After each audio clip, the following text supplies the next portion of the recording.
में प्रदेश के यशस्वी और युवा मुख्यमंत्री जी का हम सबके मध्य में आगमन हुआ है। मैं माननीय मुख्यमंत्री जी से आग्रह करूंगा, निवेदन करूंगा कि आज की इस विशाल जनसभा को आप हम सबके मध्य में संबोधित करेंगे। माननीय मुख्यमंत्री पुष्कर सिंह धामी जी। पुष्कर धामी जिंदाबाद, पुष्कर धामी जिंदाबाद, धाकड़ धामी जिंदाबाद, धाकड़ धामी जिंदाबाद, भीमिताल से आई आवाज, पुष्कर धामी जिंदाबाद। बहुत बहुत धन्यवाद। भारत माता की।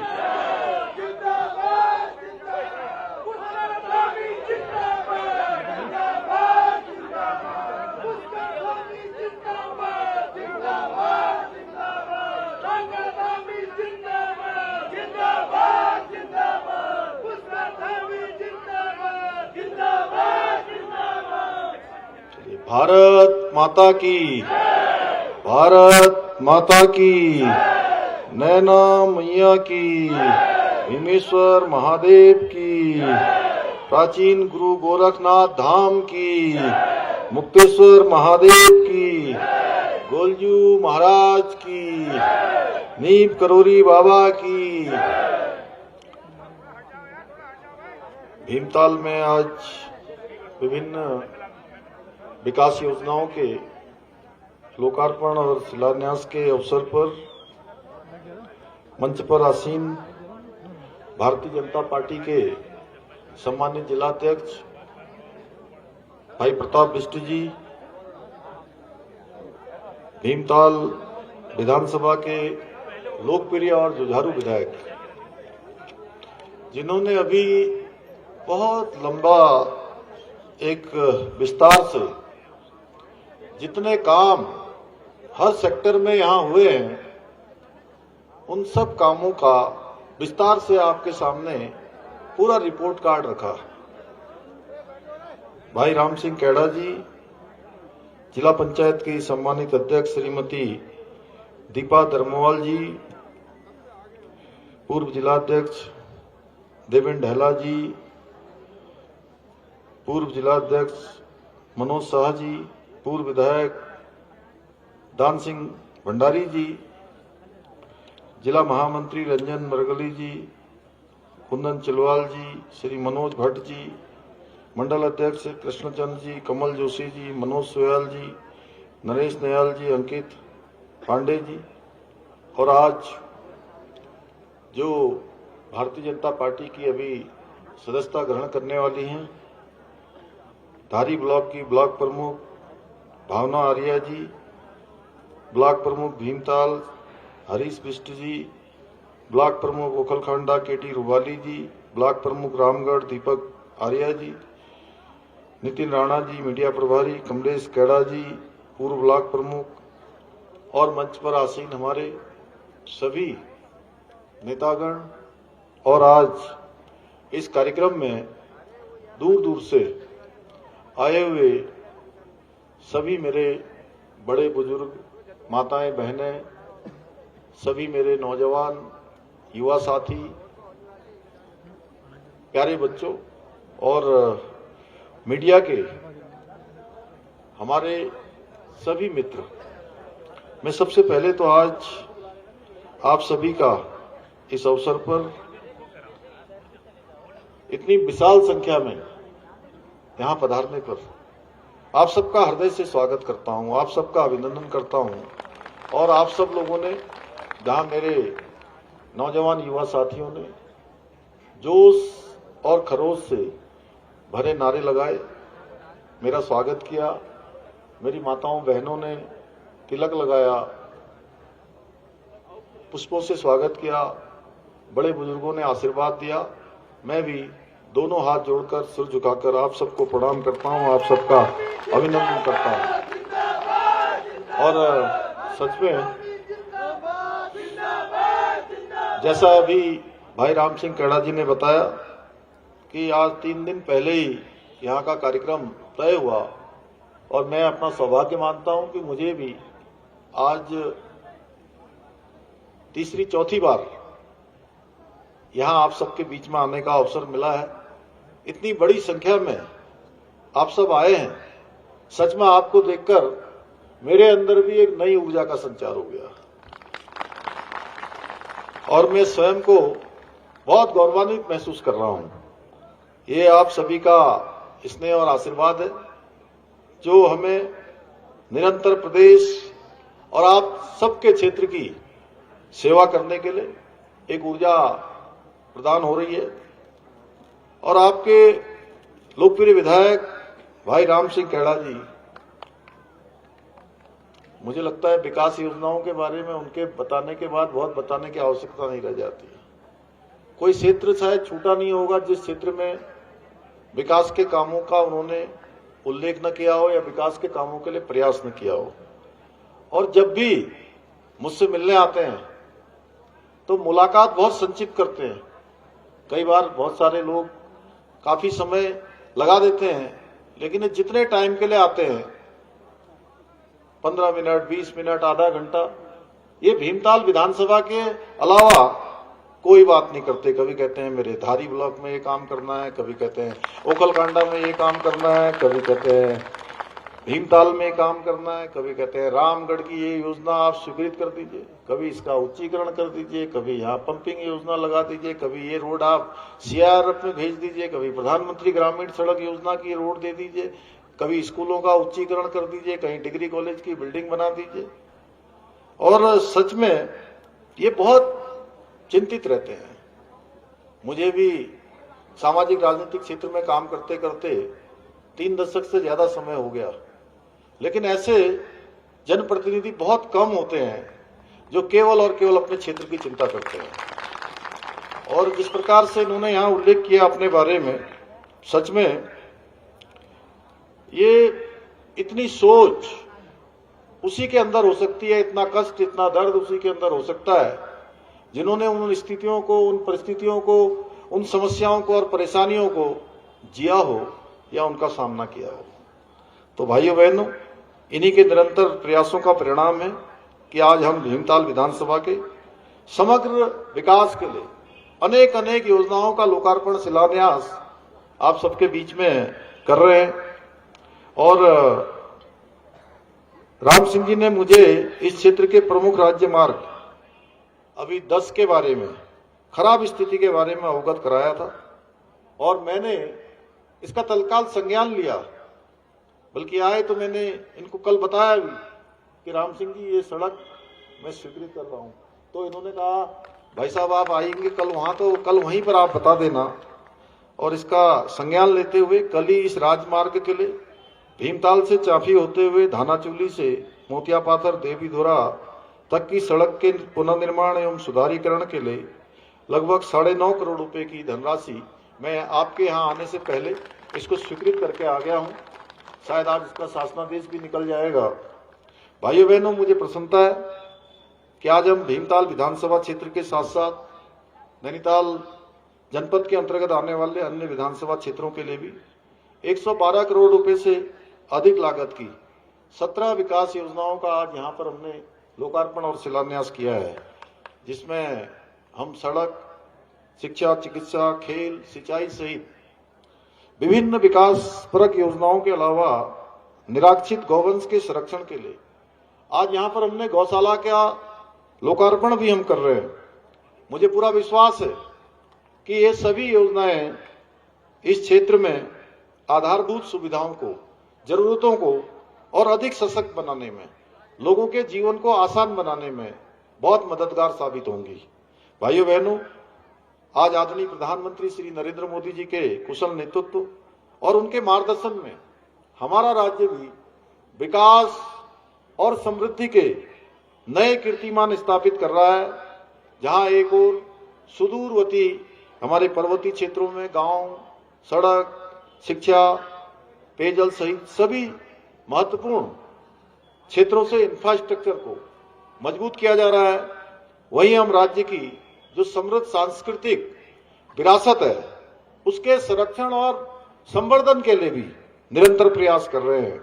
हमारी सरकार देवभूमि उत्तराखंड को विश्व की आध्यात्मिक राजधानी के रूप में स्थापित करने की दिशा में भी निरंतर कार्य कर रही है। हम केदारखंड की भांति ही जैसे 4 धामों का आज बहुत तेजी से विकास हुआ है, उसी की भांति मानस खंड के भी हमारे पौराणिक मंदिरों को, अनेक मंदिर, अभी मां बाराही का मंदिर भी हमारे यहीं पास से लगा हुआ है, हमारे अन्य मंदिर भी लगे हुए हैं, उन सभी को, जैसे हमने कैलाश के बारे में भी अभी राम सिंह जी कह रहे थे, उन सभी मंदिरों के पुनरुत्थान एवं सौंदर्यीकरण के लिए भी हम पूरी तरह से संकल्पित होकर कार्य कर रहे हैं। इसी क्रम में सिद्धपीठ नैना देवी मंदिर के साथ साथ कैंची धाम, तल्लीताल में हनुमानगढ़ी, मुक्तेश्वर धाम सहित विभिन्न पौराणिक मंदिरों का आज विकास किया जा रहा है। परंतु भाइयों बहनों, मैं आप सबके समक्ष यह भी कहना चाहता हूं, जब हम ये सब काम कर रहे हैं, मंदिरों का विकास कर रहे हैं, केदारखंड में, मानस खंड में आदि कैलाश यात्रा शुरू कर रहे हैं, अनेक हमारे जो नए नए काम हैं उन कामों को बढ़ा रहे हैं, सौंदर्यीकरण कर रहे हैं, तो हमारे जो विपक्ष के लोग हैं, जिनके बारे में राम सिंह जी अभी बहुत बोले हैं, उनकी पार्टी के लोग, उनको देवभूमि में सनातन संस्कृति का सम्मान और मंदिरों में जो काम कराए जा रहे हैं, सौंदर्यीकरण कराया जा रहा है, विकास कराया जा रहा है, नवीनीकरण कराया जा रहा है, इन कार्यों से उनको बहुत परेशानी होती है। उन्हें बाबरी मस्जिद तो पसंद आती है, लेकिन कैंची धाम के विकास से उनको बहुत परेशानी होती है भाइयों बहनों। लेकिन आज इस मंच के माध्यम से मैं उन सभी लोगों को स्पष्ट कर देना चाहता हूं कि ये देवों की भूमि है और इस पवित्र भूमि के प्रताप को बनाए रखना मैं, हमारी सरकार, हमारी पार्टी पूरी रूप से इसके लिए प्रतिबद्ध है और हम किसी भी कीमत पर यहां मुगल प्रस्त मानसिकता को पनपने नहीं देंगे। देवभूमि उत्तराखंड के जो मूल अस्तित्व है, उन मूल अस्तित्व में कोई नुकसान उसका नहीं होने देंगे भाइयों बहनों। और जब तक मुझे आपका आशीर्वाद मिलता रहेगा, मैं उत्तराखंड की इस समृद्ध आध्यात्मिक विरासत को और अधिक भव्य और सशक्त बनाने के लिए निरंतर कार्य करता रहूंगा।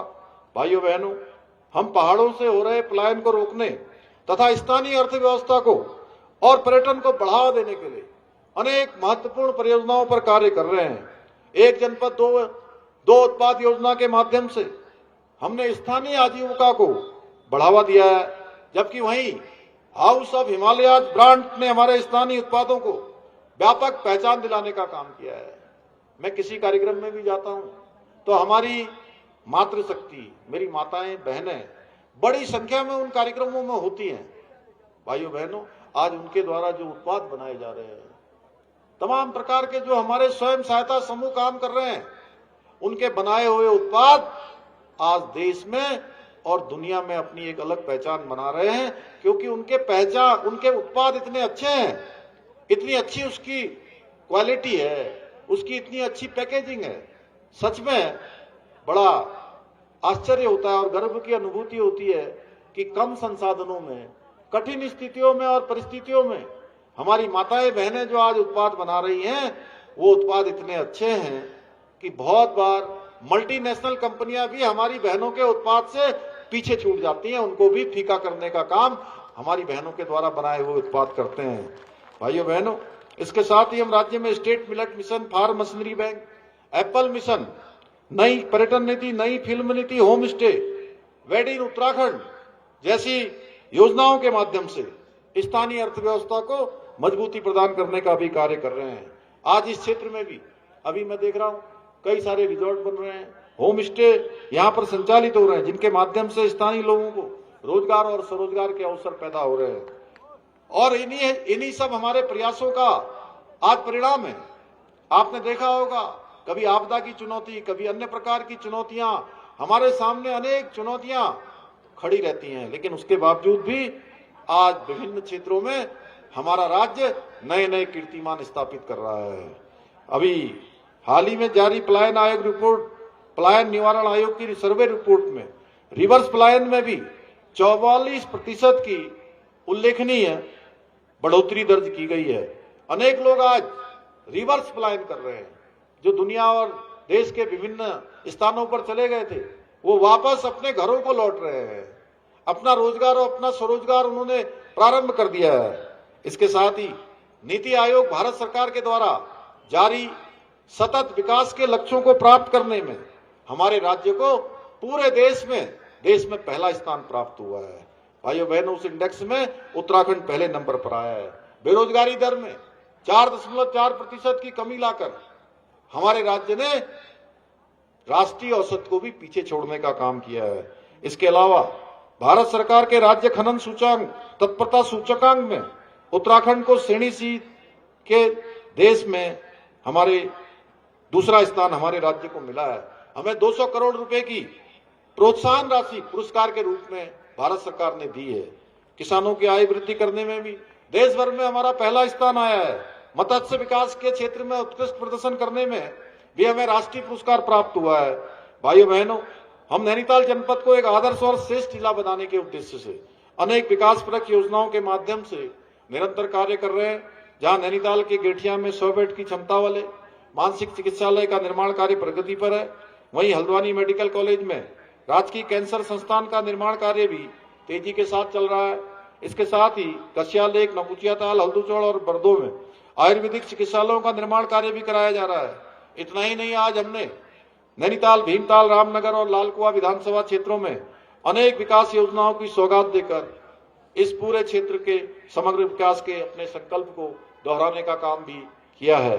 इसके अलावा हमने आज एक और जहां भीमताल में कई मोटर मार्गों का यहां पर लोकार्पण और शिलान्यास किया है, वहीं झड़गांव तल्ला में प्राथमिक विद्यालय भवन का निर्माण कराने के साथ ही जाड़ापानी माध्यमिक विद्यालय में विज्ञान एवं प्रयोगशाला, कंप्यूटर प्रयोगशाला तथा पुस्तकालय कक्षों का निर्माण भी कराया है। भाइयों बहनों, हमारी सरकार संपूर्ण राज्य के विकास के साथ साथ अपने सांस्कृतिक मूल्यों और डेमोग्राफी को भी संरक्षित रखने के लिए पूरी तरह से संकल्पबद्ध होकर काम कर रही है। जहां हमने प्रदेश में एक और सख्त धर्मांतरण रोधी कानून लागू किया है, वहीं हमने एक दंगा नियंत्रण के लिए, दंगा रोकने के लिए दंगा रोधी कानून लागू किया है। वहीं लैंड जिहाद, लव जिहाद और थूक जिहाद जैसी मुल्लावादी कट्टर प्रवृत्तियों के खिलाफ भी कड़ी कार्रवाई सुनिश्चित की है। बनभुलपुरा का उदाहरण आप सभी ने देखा होगा। हमारी सरकार ने जब बनभुलपुरा क्षेत्र में दंगा हुआ था, उन दंगाइयों के खिलाफ इतनी कठोर कार्रवाई करी थी, कड़ी कार्रवाई की थी कि आज भी कोई भी व्यक्ति अब सरकारी जमीन पर कब्जा करने से पहले 100 बार सोचता है, और जिन्होंने कर लिया है आजकल वो स्वयं ही उस कब्जे वाले स्थान को खाली कर रहे हैं, अपने कब्जों को स्वयं ही तोड़ रहे हैं। परंतु जब हम ये सब काम कर रहे हैं तो पूरे प्रदेश के लोग खुश हो रहे हैं। हमारे पूरे प्रदेश के लोगों में एक उत्साह का वातावरण है कि यहाँ की डेमोग्राफी, यहाँ के संस्कृति, यहाँ के सांस्कृतिक मूल्य खराब नहीं होंगे, देवभूमि का मूल अस्तित्व खराब नहीं होगा। लेकिन हमारे कांग्रेस के मित्र हमारे द्वारा जो हम लैंड जिहाद पर कार्रवाई कर रहे हैं, उस लैंड जिहाद पर कार्रवाई करने पर भी उनको दिक्कत हो रही है। भाइयों बहनों, इन्हें लैंड जिहाद करने वाले अच्छे लगते हैं।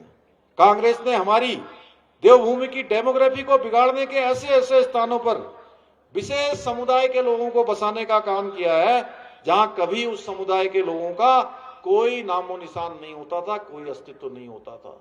ऐसे स्थानों पर भी वो लोग बस गए हैं। हाल ही में मेरे संज्ञान में यही इसी के आसपास इसी क्षेत्र का भी एक मामला आया है जहां जंगलों के बीच में बड़े स्तर पर कब्जा करके एक अवैध इमारत खड़ी कर दी गई है। आज के इस अवसर पर मैं आप सबको आश्वस्त करना चाहता हूं कि हम देवभूमि में धर्म की आड़ में होने वाले इस लैंड जिहाद को किसी सूरत में बर्दाश्त नहीं करेंगे। ऐसे सभी निर्माणों को मिट्टी में मिलाकर ही दम लेंगे। भाइयों बहनों, उनकी साफ सफाई का अभियान हमारा चलता रहेगा। पर जब हम प्रदेश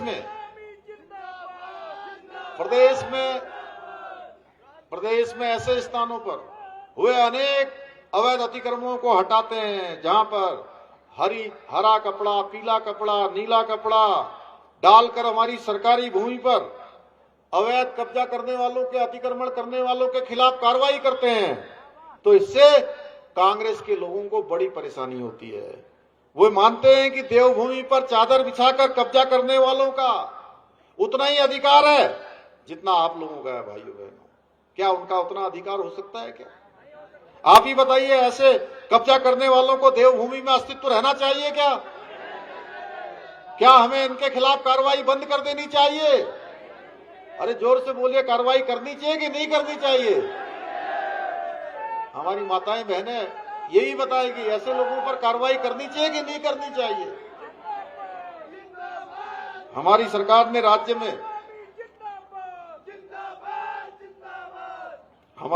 ने राज्य में हो रहे ये सुनियोजित लैंड जिहाद पर सख्त कार्रवाई करते हुए अभी तक 10,000 एकड़ से अधिक जमीन इन लैंड जिहादों से मुक्त कराने का काम अभी तक हमने कर दिया है।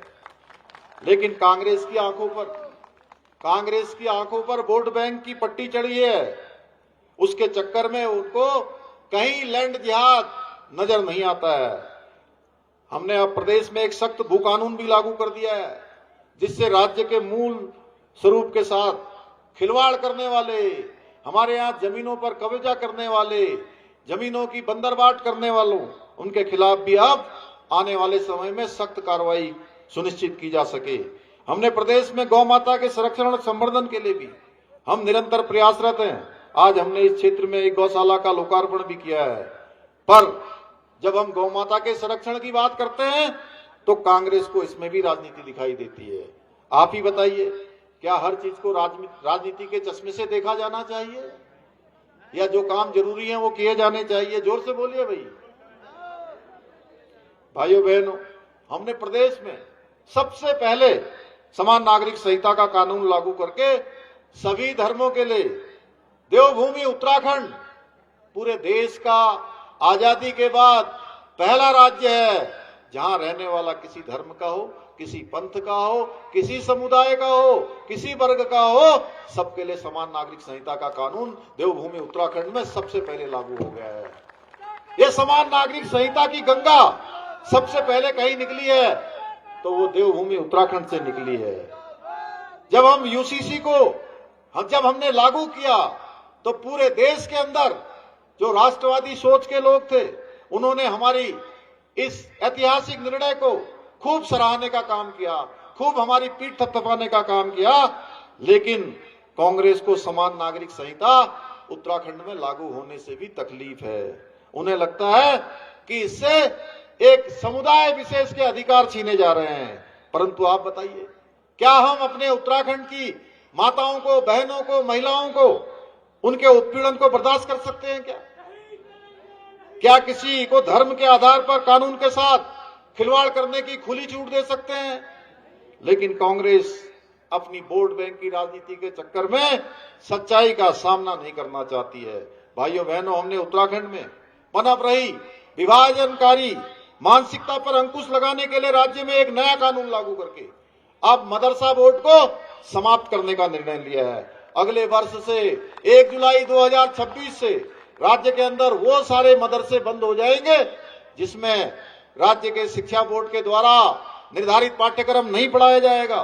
भाइयों बहनों, हम देवभूमि में जिहादी मानसिकता को पनपाने वाले अलगाववादी केंद्र नहीं बल्कि ज्ञान और संस्कार के मंदिर स्थापित करना चाहते हैं। जब हम अल्पसंख्यक स्कूलों में भी गुरुवाणी गूंजेगी, इसमें भी कांग्रेस के मित्रों को परेशानी हो रही है। हमने राज्य में बच्चों को गुमराह करने वाले 200 से 50 से भी अधिक मदरसों पर ताला लगाने का कार्य भी किया है। इसमें भी कांग्रेस को परेशानी है। जब हम सनातन धर्म को बदनाम करने का षड्यंत्र करने वालों के विरुद्ध सख्ती से कार्रवाई करते हैं तो कांग्रेस का पेट क्यों दुखता है? भाइयों बहनों, ये मेरा प्रश्न है कि जब भी हम ऐसे छद्म वेशधारियों को ऑपरेशन कालनेमी चलाकर जेल की सलाखों के पीछे पहुंचाते हैं, धर्म की आड़ में जो बाधा बनते हैं, धार्मिक भावनाओं को आहत करने का काम करते हैं, भाइयों बहनों, आपको जानकर हैरानी होगी कि ऐसे भी कई घुसपैठिए हैं जो नाम और वेश बदलकर देवभूमि उत्तराखंड की पवित्रता और सनातन परंपराओं को कलंकित करने का काम कर रहे हैं। और जब ऑपरेशन कालनेमी के माध्यम से ऐसे पाखंडी और विधर्मियों को उनके खिलाफ कार्रवाई हो रही है तो इसमें भी कांग्रेस के लोगों को समस्या होती है। लेकिन मैं स्पष्ट कर देना चाहता हूं कि हम ऐसे घुसपैठियों को देवभूमि उत्तराखंड से निकालकर वहीं पहुंचा देंगे जहां से वो आए हैं। उनको वहीं वापस भेज देंगे। भाइयों बहनों, हमारे द्वारा लिए गए इन निर्णयों के कारण आज देश भर में मानव अधिकारों के नाम पर सनातन धर्म को बदनाम करने वाले एकजुट भी हो रहे हैं। जहां आप लोगों को अच्छा लग रहा है कि ये कार्रवाई हो रही है, राष्ट्रवादियों को अच्छा लग रहा है, सनातन वालों को अच्छा लग रहा है, जो लोग समाज की बात करते हैं, राष्ट्र की बात करते हैं, उन सभी को अच्छा लग रहा है।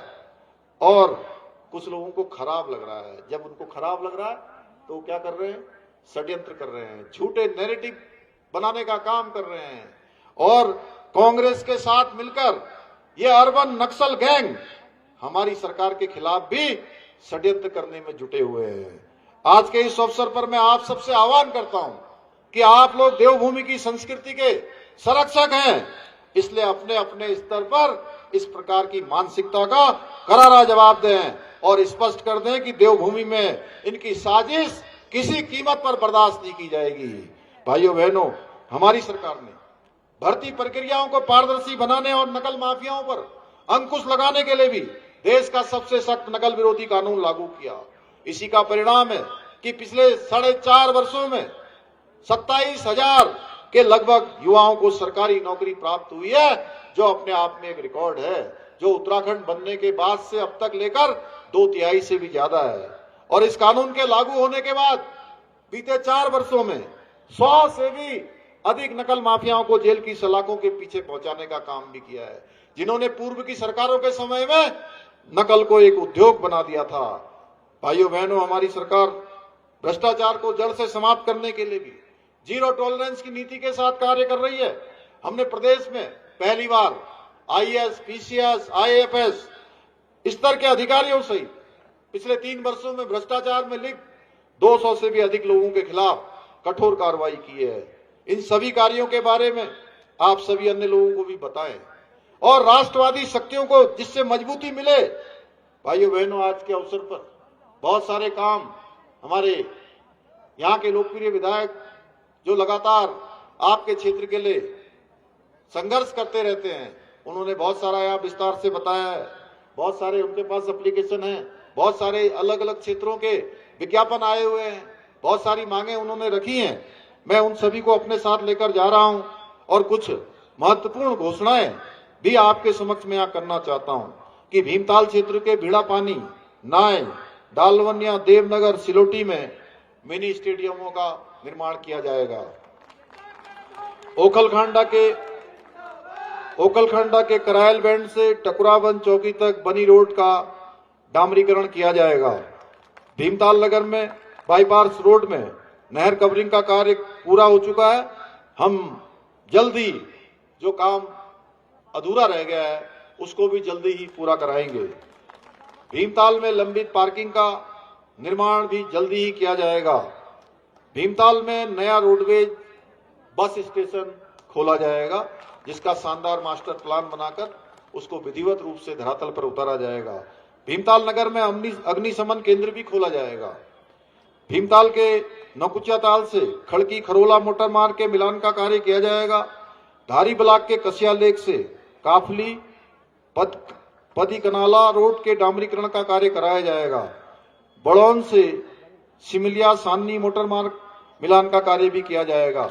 इसके अतिरिक्त सभी का परीक्षण कराया जाएगा और उनको निकट के सभी कार्यक्रमों में सम्मिलित किया जाएगा। मुझे पूरा विश्वास है कि ये सभी कार्य भीमताल विधानसभा क्षेत्र के समग्र विकास के लिए महत्वपूर्ण सिद्ध होंगे और यहाँ के निवासियों को जीवन स्तर को बेहतर बनाने में योगदान देंगे। इसके साथ साथ सुंदरखाल क्षेत्र में भी ये मिनी स्टेडियम में इसको भी सम्मिलित किया जाएगा। भाइयों बहनों, इस प्रकार हमारी सरकार देवभूमि उत्तराखंड को देश का सर्वश्रेष्ठ राज्य बनाने का हमारा जो विकल्प रही संकल्प है उसको पूरा करने के लिए निरंतर प्रयास कर रही है। मुझे पूरा विश्वास है कि हमारे इस संकल्प को साकार करने में भीमताल के मेरे सभी परिवारजन इसी प्रकार हमारी सरकार के साथ कंधे से कंधा मिलाकर अपना आशीर्वाद देते रहेंगे, अपना समर्थन देते रहेंगे, अपना योगदान देते रहेंगे। इसी विश्वास के साथ आप सभी का पुनः एक बार दिल से आभार व्यक्त करते हुए मैं अपनी बात को समाप्त करता हूं। धन्यवाद। बहुत बहुत धन्यवाद आदरणीय मुख्यमंत्री जी। आज विभिन्न विकास योजनाओं की सौगात भीमताल